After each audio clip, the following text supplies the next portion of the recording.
How many of you are a theory geek like myself? That leads us now to number 5. Placing too much emphasis on theory and technique while learning songs.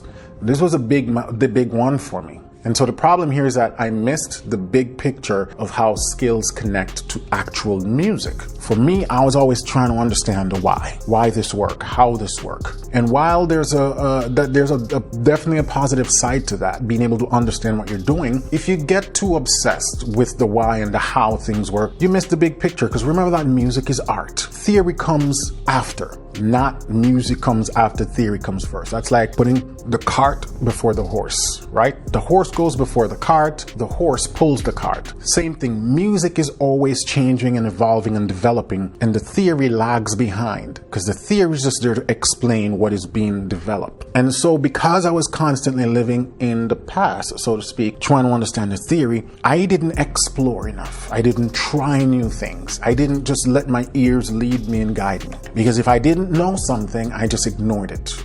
I didn't try it because I didn't understand the theory. It was a belief I had. I don't even know how I developed that belief that if I can't explain it, then I shouldn't play it. Terrible advice I gave myself. So what you can do instead is to do a more 50-50 split with your repertoire and your skill. The things you don't understand, keep playing them, keep practicing them. The theory will eventually catch up. Learn songs in full from end to end. Whether or not you understand what's happening harmonically, theoretically, just learn the song. It helps your ear.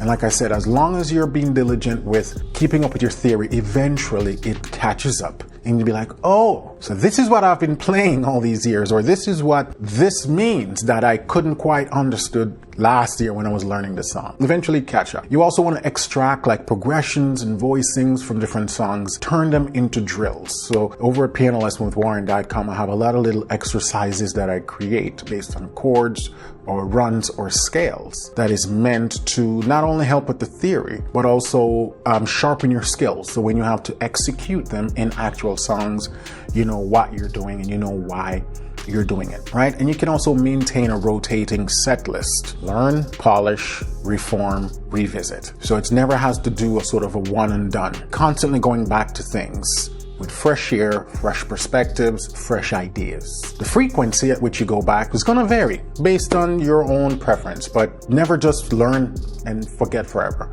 There's something to be said about going back with fresh ears. I do that from time to time as well.